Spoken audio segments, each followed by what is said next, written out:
doing something new in me, God. You're stirring up a song in my Hi friends, heart. good morning or good afternoon. Welcome to Conversations at the Well. I'm Caroline. And I'm Kim. And today we have a really special episode, a very important mother-daughter duo that is joining us. So if you're watching this, you can see there's 4 of us today. And we actually are going to do each month a special episode where we choose a mother-daughter, an actual biological mother-daughter duo, to interview, to talk about their relationship, what God is doing with them individually, but then how God has brought these biological mother and daughters together as spiritual mother and daughters as well, and to talk about their mentoring relationship and how God has worked to develop that. So we're really excited to have 2 of our favorite people, Lori and Melanie Marshall. We have known each other for a long time. Lori and I met because of our kiddos, Melanie and our oldest son, Cameron. So we're so excited to have you here. And I want each of you to tell just a little bit about who you are and where you are. So Lori, we'll start with you. So I'm Lori Marshall. I'm in Dallas. Eddie and I have been married for now 30 years. We met about 30 years ago working at IBM in sales, and the rest is history. We have 2 children. My son Matt is 25 and married to his beloved Amy for just a little over a year now.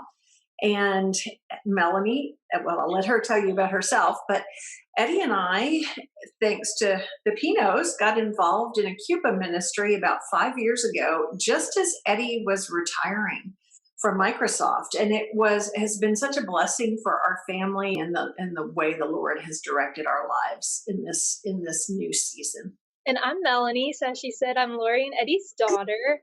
I am 23 and finishing up college and a graduate degree in business. And I'm just so thankful to know the Pino family and get to go to Cuba every summer with y'all and develop those relationships. Well, Melanie, give your school a shout out there. Oh, I go to the University of Alabama, aka the #1 football school in the country.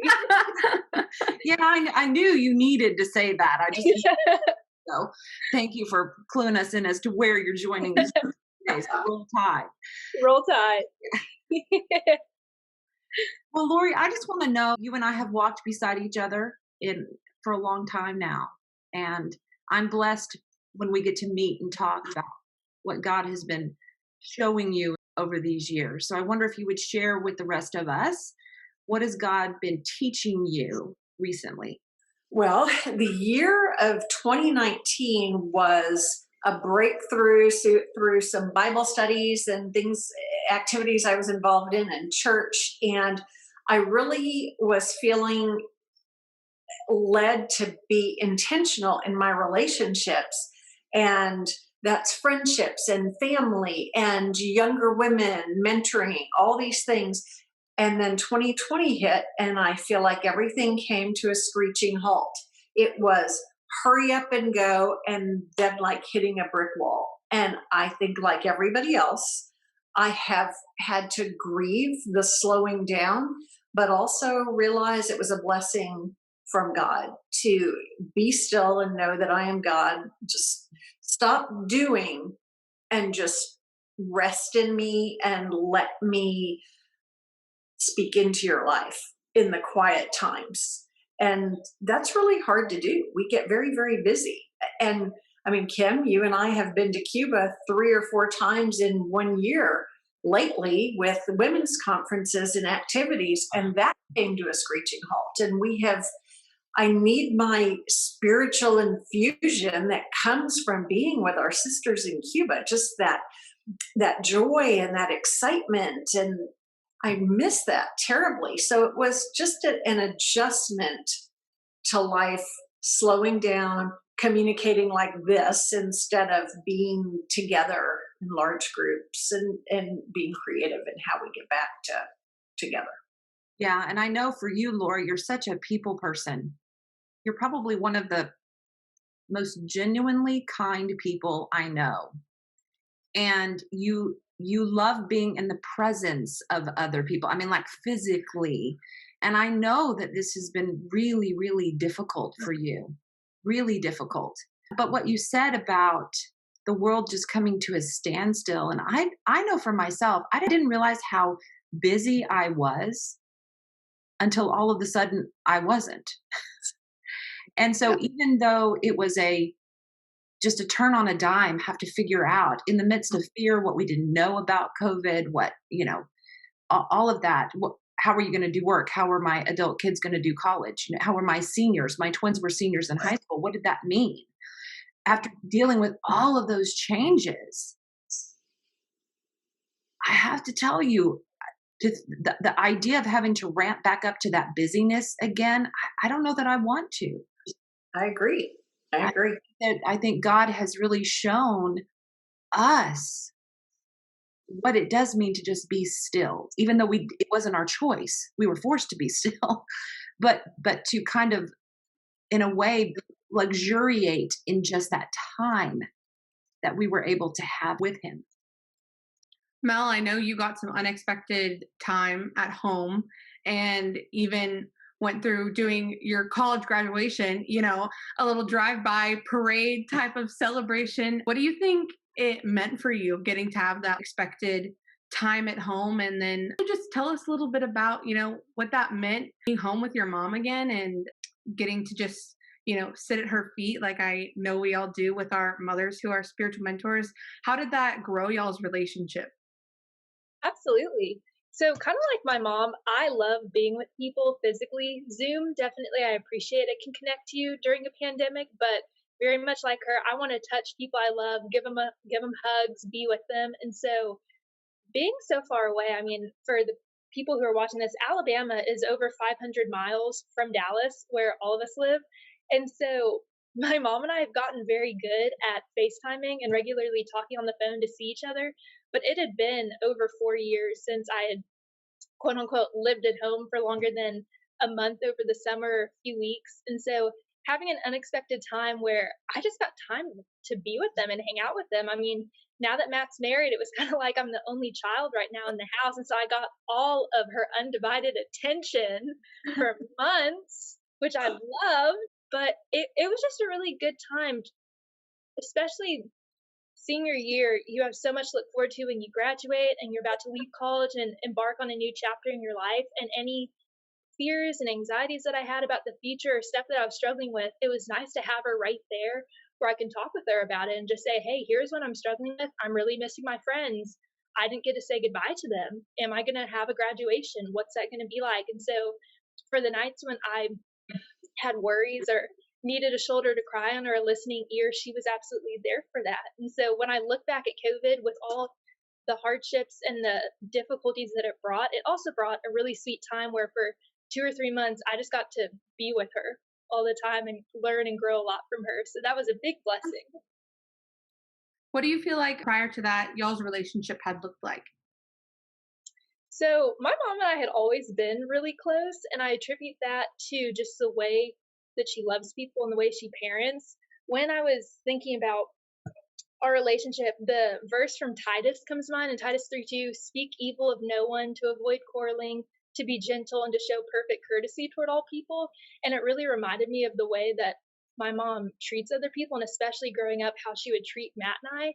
I was a very headstrong kid, strong-willed, and so I loved saying no and go kind of doing my own thing. She always said I marched to the beat of my own drum.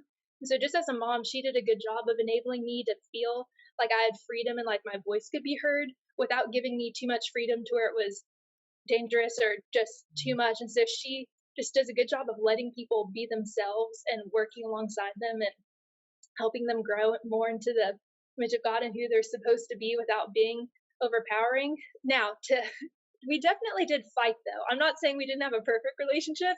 I drove her crazy sometimes and vice versa. So the other thing that immediately came to mind was the verse in the Bible where it talks about don't let the sun go down on your anger. I sometimes I can do that. Like if I'm really mad at somebody, my natural tendency will just be to sleep it off, take some time.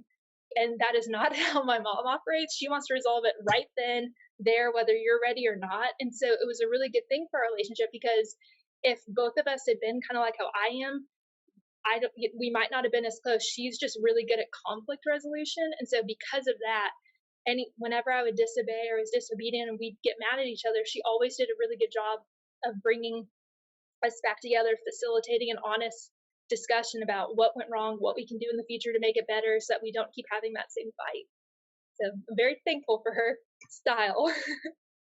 I think that kind of reminds me of how we work a little bit. I can remember our most recent quarrel, and you're very much that I just need time alone. I need to go back and I need to, be in my room and not talk to anyone. And I am the opposite, where I'm like, okay, well, we already got in the argument. Let's just talk about it, And so that reminds me a lot of our relationship, our dynamic too. And just like you said, what a blessing it actually can be that we are different, and that the Lord, gave us those differences to be able to quickly resolve conflict. Yeah. And it's true. I am the one who generally pulls away when a conflict happens because I just need time to think about it. And Exactly. especially if I feel like I've pulled into emotions that I don't necessarily know what to do with. But I so appreciate what you're saying about what the Bible tells us. And your mom is a great example of that. I mean, there's even times when she and I will have been out and we'll just be in the conversation and be in a conversation with other people too.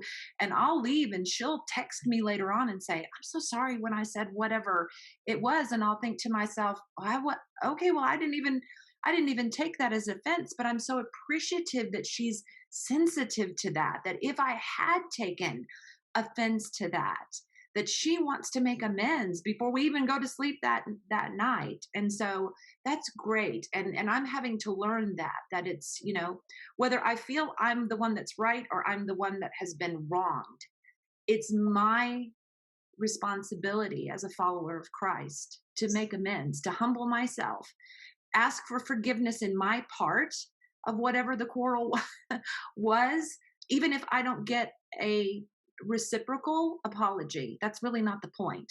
The point is to leave it at peace. So that's a great reminder. Yeah. And your mom's a really good model for that. And I know she has taught you so much. I see that with you and Matt, even the way that she parented y'all, and your dad included. We don't want to leave Eddie Marshall out. He's a big part of that too. But the way I know your mom has kind of set the tone, the emotional tone for your family, and helped navigate, through those things that you and Matt have such a close sibling relationship. That's to be really admired too. So Lori, I know that you have spoken lots of wisdom and modeled that for Melody in her lifetime and in your relationship. But one of the things that's really important that we want to come out of this podcast is that in these mentoring relationships, it's really a two-way street. I think a lot of times, especially the young person in a mentoring relationship may think that they've got nothing to offer. Like it's just the older person, always talking, always giving the advice. But in a true mentoring relationship where you're walking side by side with each other and you are growing individually closer to the Lord, I have found that with both of my daughters, they have taught me such good spiritual lessons. So, Lori, I'm wondering if you can tell us about at least one spiritual lesson that Melanie has taught you. Oh my goodness. To narrow it down is really challenging. To own your faith. What third John, I have no greater joy than knowing my children walk in the truth. Watching her own her faith and be, I don't want to say curious because, but that I think that is the right word. Curious to learn more, to read more, to do things, to grow outside of the spotlight. The verse where Jesus is talking about praying in public and how people make a big show of things. And sometimes we make a big show of our faith. I appreciate the time that Melanie takes for quiet time, for prayer. I recently went to visit her when I drove her back to Alabama for graduate school. And on her bathroom mirror was a list of people to pray for by day. And that just stopped me in my tracks. I have a list of friends and family, and it had been a long list of people that I try to pray for regularly. And some days it's overwhelming to me because I try to get to everybody. It had never occurred to me to just focus on a few people a day or whatever. So, and I didn't even know that she did that. And it was just so sweet. But one of the bigger things, she's a very forgiving person. Melanie has had challenges in life, like we all have, friendships, relationships that have not gone well, or the betrayal of friends, or downright persecution. And I love that she can see God's hand in those difficulties and take a step back and say, hurting people hurt others, and how they behaved is their responsibility. I can forgive them and I can see it for what it was. And she says, we don't have beef, but she's saying, I don't carry a grudge. I don't carry, that was in the past and it made me who I am. Am I not allowed to say that? No, you're good. Is that bad? Oh no. Is that No, it's not bad. I just didn't expect you to say it. okay? I love it. Okay. So seeing her forgive, when she was younger and she would come home from school and tell me about something that had gone on during the day, and perhaps a frustrating encounter with a friend. And I would say, well, let's give them the benefit of the doubt. You know, you go into that mom mode. I've got to make this a teachable moment. And so I'd go into mom mode and she would say, can you just be my mom and not give anybody the benefit of the doubt and just agree with me? I'm hurting and I'm mad. Can you just be on my side? And I would take a step back and say, I'm sorry, that must have been really terrible. And I can see you're upset. But now, if I'm sharing with her a frustrating situation, perhaps with another person, she will say, well, now, Mom, let's give them the benefit of the doubt.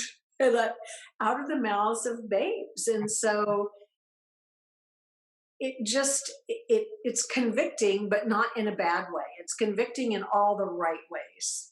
When our children can speak truth into our own lives and say, hey, you know, the way you're looking at this is maybe not biblically how you should be.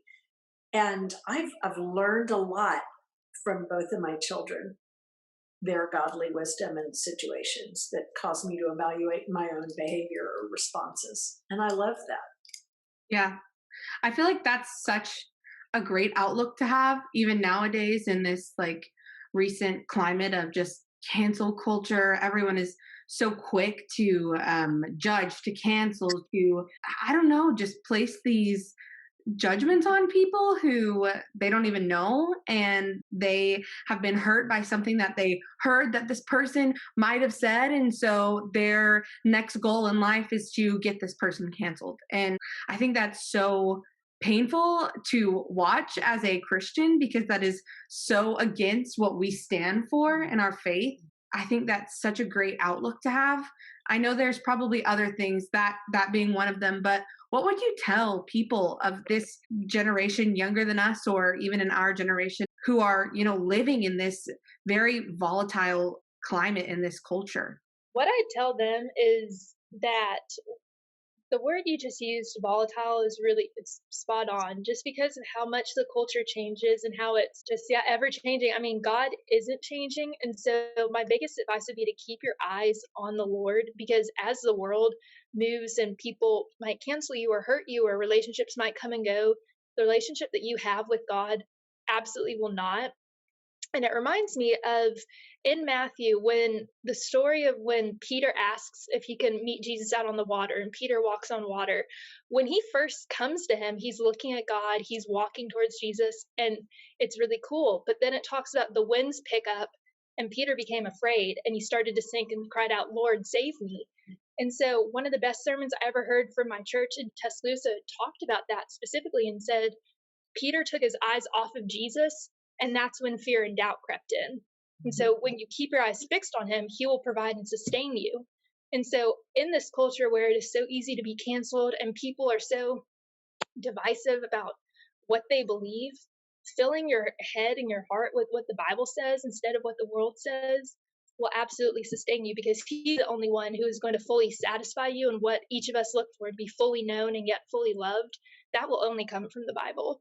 And so while in the age of social media and technology and people wanting to be liked and not offend anybody, and just the whole myriad of things that as women you go through and what society tells you, at the end of the day, all of that's going to crumble. It's impossible for everybody to be perfect and be fully happy if you're not getting that from God. And so establishing roots now, no matter where you are in your faith, will be so important, because that is what's going to water you later on and keep you on a path going towards God. Yeah, that's so good. You know, those fears of, I mean, just what the culture has brought us. I know that it's left our younger generations.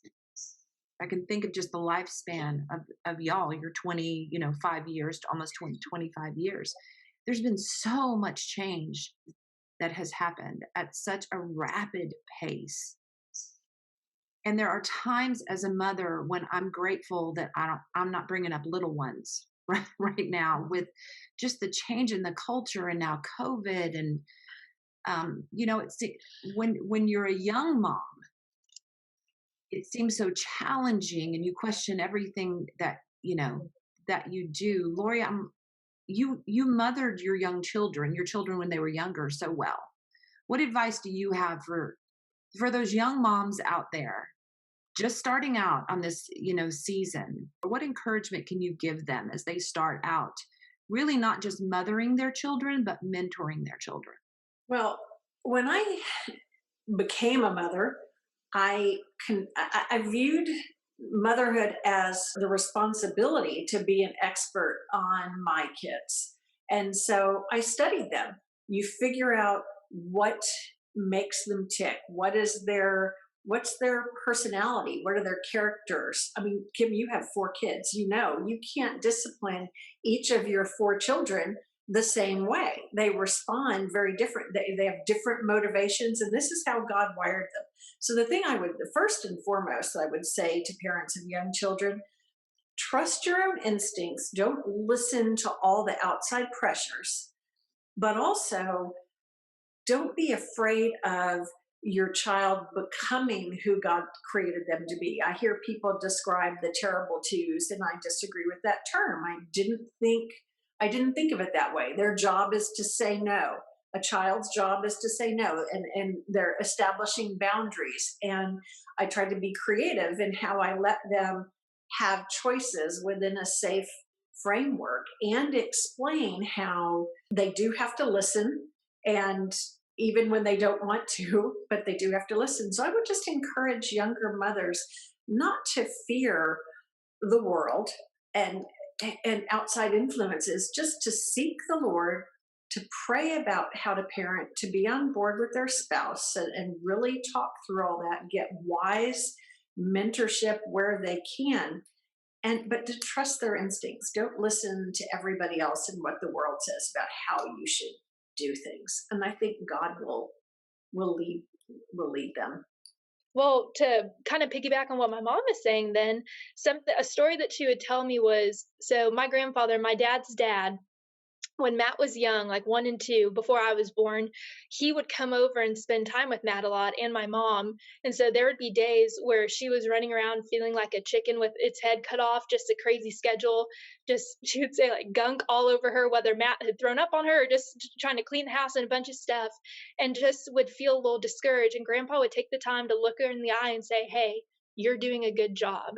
Not that a mother does it for the recognition or the accolades, but also I think surrounding yourself with women and men, just people that you respect and trust, who can also kind of breathe life into you and encouragement. And on days where you feel like, I wasn't a good mother today, or I yelled at my kid, I overreacted, we had a conflict, having people that will see you and love you and be like, "Hey, you're doing a good job. Like keep fighting the good fight, keep running the race. Like it's not going to be perfect, but there's grace for that, and God will be with you. Like He wouldn't have gifted you a child if He didn't think you can do it." So also the community that you surround yourself with, I think, is vitally important too in motherhood, so that you don't feel cut off and alone. I think it's also vital in exactly the stage of life that you were mentioning before, with those of us who, are finishing out our college years, or whether you're in high school or whether you're in your 30s, no matter what stage of life you are at, we were meant to be in community and be living life with one another. And so I think that again just fits so well within our ministry's goals to connect women with God and connect them to each other, to exhort one another, and to be able to be that lifeline and that breath of life into each other and into our communities. I just thank y'all so much for coming on here and having this conversation with us. I know that it will bless everyone who's watching or listening to this podcast. There's so many ways that you can get connected with this ministry, and we'd love to connect you with other women in your area or women who don't even live in the same country with you. You can find us at all of our different handles here down below in the description. Gloria, Melanie, we love you. Melanie, good luck with your classes this week, finishing out this last semester of school ever. Yay! Just hope everybody has a blessed week, and we'll see you and talk with you next time at our next conversation at the well. For Jesus.